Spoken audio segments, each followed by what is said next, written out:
নমস্কাৰ ছাত্ৰ ছাত্ৰীসকল, আহা আজি আমি এটা বহুপদৰ শূন্য আৰু সহগৰ মাজৰ সম্পৰ্ক স্থাপন কৰোঁ। তোমালোকে সকলোৱে ax plus b not equal to 0 আহি ৰৈখিক বহুপদ এটা পাই আহিছা নহয়নে? এই বহুপদটোৰ চলক হৈছে x, এটো হৈছে xৰ সহগ আৰু bটো হৈছে ধ্ৰুৱক পদ। আৰু তোমালোকে এই বহুপদটোৰ শূন্য উলিয়াবলৈ শিকি আহিছা নহয়নে? আমি এই বহুপদটোৰ শূন্য কেনেকৈ উলিয়াইছিলোঁ? ইয়াক শূন্যৰ লগত সমান কৰি লৈছিলোঁ নহয়নে? তাৰমানে ax plus b equal to 0। ax plus b equal to 0 হ'লে ax ইকুৱেল টু কি হ'ব? এই bটো ইয়াত প্লাছ হৈ আছে, এইফালে হৈ যাব minus b। ax equal to আমি পাম মাইনাছ b। এইটো xৰ লগত পূৰণ হৈ আছে, এইফালে গ'লে কি হৈ যাব? হৰণ হৈ যাব। এতেকে x ইকুৱেল টু আমি পাম minus b by a। Minus b by aটোৱে হৈছে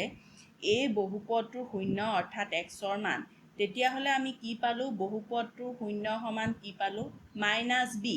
মাইনাছ বি মানে কি? ধ্ৰুৱক পদ নহয়নে? মাইনাছ ধ্ৰুৱক পদ, তলত আছে এ মানে কি? এক্সৰ সহগ। এইটোৱে হৈছে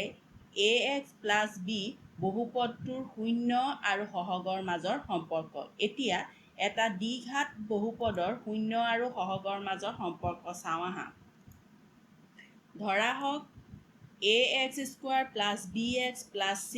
য'ত a নট ইকুৱেল টু 0 আহি দ্বিঘাত বহুপদটোৰ শূন্য দুটাক আলফা আৰু বিটা। তেতিয়াহ'লে শূন্য দুটাৰ সমষ্টি আলফা আৰু বিটা হ'লে শূন্য দুটাৰ সমষ্টি হ'ব alpha plus beta equal to আমি কি পাম জানানে? মাইনাছ এক্সৰ সহগ হৰণ এক্স স্কুৱাৰৰ সহগ। মাইনাছ এক্সৰ সহগ কি b বাই এক্স স্কুৱাৰ সহগ কি a। তাৰমানে আমি পাম মাইনাছ b বাই a। আকৌ শূন্য দুটাৰ পূৰণফল, শূন্য দুটা আছিলে আলফা আৰু বিটা, শূন্য দুটাৰ পূৰণফল হ'ব আলফা ইনটু বিটা সমান ওপৰত হ'ব ধ্ৰুৱক পদ, তলত হ'ব এক্স স্কুৱাৰ সহগ। ধ্ৰুৱক পদ কি c, এক্স স্কুৱাৰ সহগ কি a। তাৰমানে আমি পাম c বাই a। আমি পালোঁ শূন্য দুটাৰ সমষ্টি মাইনাছ এক্সৰ সহগ বাই এক্স স্কুৱাৰ সহগ আৰু শূন্য দুটাৰ পূৰণফল ধ্ৰুৱক পদ হৰণ এক্স স্কুৱাৰৰ সহগ। আমি যদি আলফা বিটা আৰু a b ধৰি লওঁ তেতিয়াহ'লে alpha plus beta is equal to minus b by a, alpha beta equal to c by a। এই দুটাই হৈছে দ্বিঘাত বহুপদ এটাৰ শূন্য আৰু সহগৰ মাজৰ সম্পৰ্ক। আকৌ এই বহুপদটোৰ শূন্য দুটা আলফা আৰু বিটা হ'লে আমি পাম ax square plus bx plus c equal to k into x minus alpha into x minus beta, য'ত k এটা ধ্ৰুৱক। আলফা আৰু beta ax square plus bx plus c বহুপদটোৰ দুটা শূন্য হ'লে এক্স মাইনাছ আলফা আৰু এক্স মাইনাছ বিটা এই বহুপদটোৰ দুটা উৎপাদক হ'ব। সেয়েহে ax square plus bx plus c equal to k into x minus alpha into x minus beta হ'ব। এই দুটা পূৰণ কৰিলে আমি পাম k into x square minus alpha plus beta x plus alpha into beta. অৰ্থাৎ আলফা আৰু beta এটা দ্বিঘাত বহুপদৰ দুটা শূন্য হ'লে দ্বিঘাত বহুপদটো হ'ব k into x square minus alpha plus beta x plus alpha into beta. কেৰ বিভিন্ন বাস্তৱ মানৰ বাবে আমি আলফা আৰু বিটা শূন্য বিশিষ্ট বেলেগ বেলেগ দ্বিঘাত বহুপদ পাম। ছাত্ৰ ছাত্ৰীহঁত, তোমালোকৰ অনুশীলনী 2.2ৰ আটাইকেইটা অংক এইকেইটা নিয়মৰ ওপৰত ভিত্তি কৰিয়ে দিয়া হৈছে, সেয়েহে এই কথাকেইটা ভালদৰে মনত ৰাখিবা। এতিয়া আহাচোন আমি এটা ত্ৰিঘাত বহুপদৰ শূন্য আৰু সহগৰ মাজৰ সম্পৰ্ক চাওঁ। ত্ৰিঘাত বহুপদৰ ক্ষেত্ৰত ধৰা হওক ax cube plus bx square plus cx plus d, য'ত a নট ইকুৱেল টু 0, ত্ৰিঘাত বহুপদটোৰ শূন্য তিনিটা আলফা বিটা আৰু গামা। তেতিয়াহ'লে শূন্য তিনিটাৰ সমষ্টি alpha plus beta plus gamma equal to আমি পাম মাইনাছ b বাই a। bটো কি? এক্স স্কুৱাৰ সহগ, aটো কি? এক্স কিউবৰ সহগ নহয়নে? তাৰমানে মাইনাছ এক্স স্কুৱাৰৰ সহগ বাই এক্স কিউবৰ সহগ। আকৌ শূন্য দুটাকৈ লৈ পূৰণৰ যোগফল, শূন্য দুটাকৈ একেলগে পূৰণ কৰি তাৰপিছত কৰা যোগফলটো। তাৰমানে alpha into beta plus beta into gamma plus gamma into alpha equal to আমি পাম c বাই a। চিটো কি? যিটো এক্সৰ সহগ এইটো হৈছিলে এক্স কিউবৰ সহগ নহয়নে তাৰমানে ওপৰত পাম এক্সৰ সহগ তলত পাম এক্স কিউবৰ সহগ আকৌ 0 তিনিটাৰ পূৰণফল 0 তিনিটাৰ পূৰণফল কি alpha into beta into gamma equal to minus D by A ditto কি ধ্ৰুৱক পদ আৰু এইটো হৈছে এক্স কিউবৰ সহগ মাইনাছ আছে তাৰমানে মাইনাছ ধ্ৰুৱক পদ হৰণ এক্স কিউবৰ সহগ alpha plus beta plus gamma equal to minus B by A alpha beta plus beta gamma beta equal to C by A alpha beta gamma equal to minus D by A এই তিনিটাই হৈছে এটা ত্ৰিঘাত বহুপদৰ শূন্য আৰু সহগৰ মাজৰ সম্পৰ্ক এই সম্পৰ্কখিনি প্ৰশ্ন তোমালোকৰ এই অনুশীলনীটোত নাই যদিও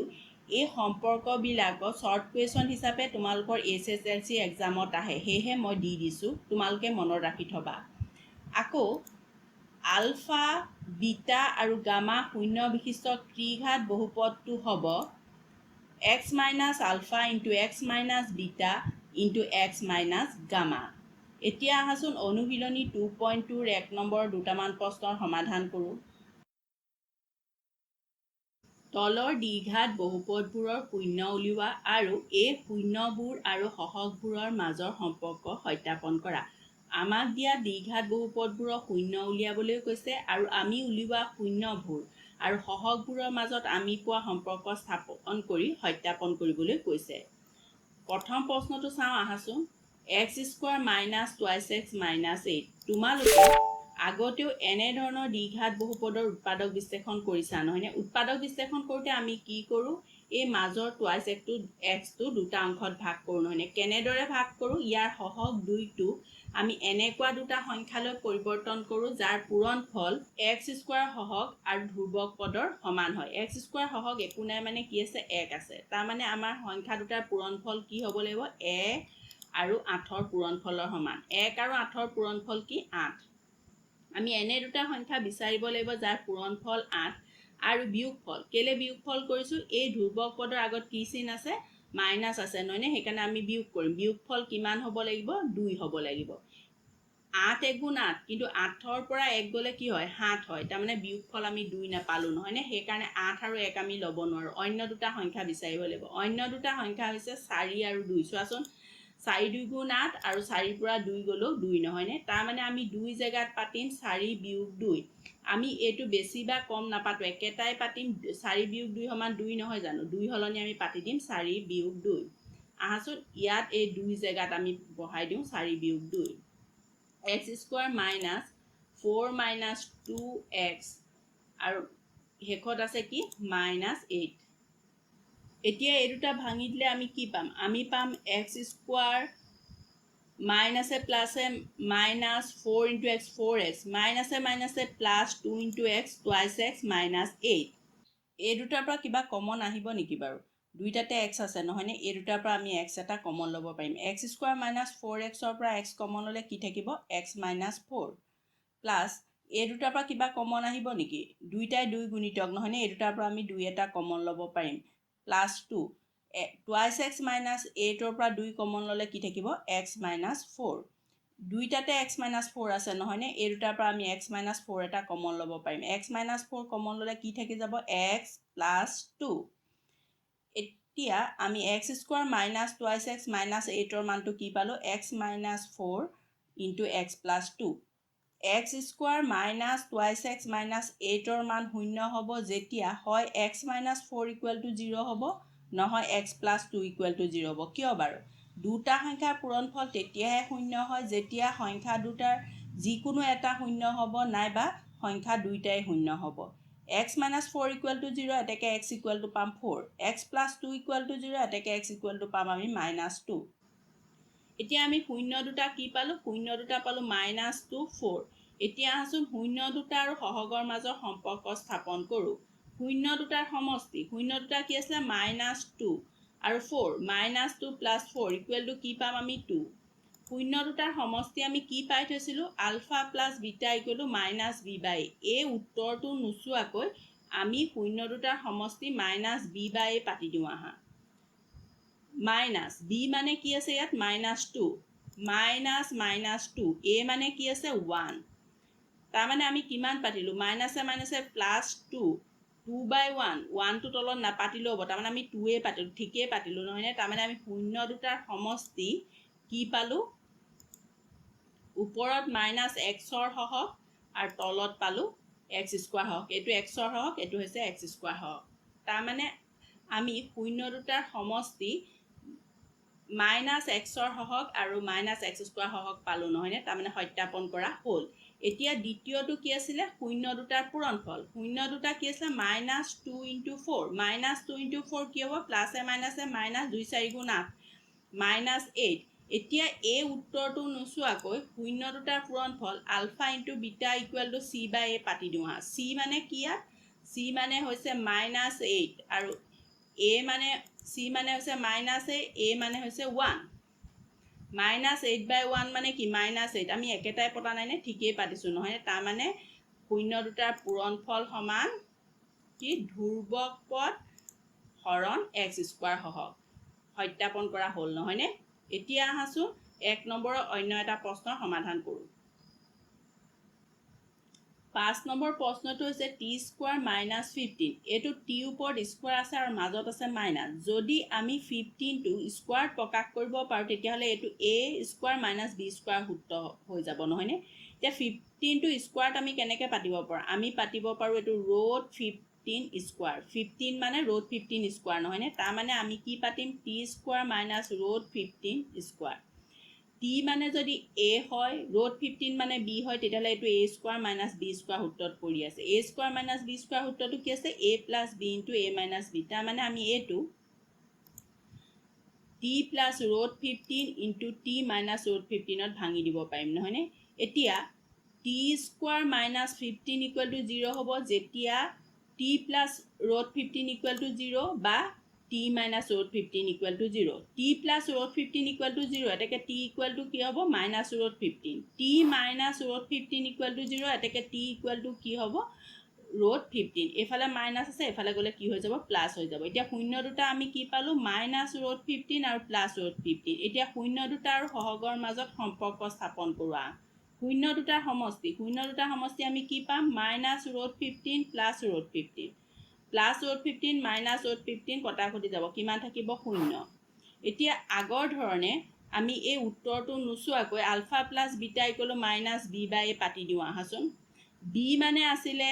এক্সৰ সহগ ইয়াত এক্সৰ সহগ t সহগ আছে জানো t মানটোৱে নাই নহয়নে তাৰমানে t সহগটো কি হৈ আছে 0 হৈ আছে তাৰমানে আমি কি পাতিম -0/x² সহগ t² সহগ কি আছে 1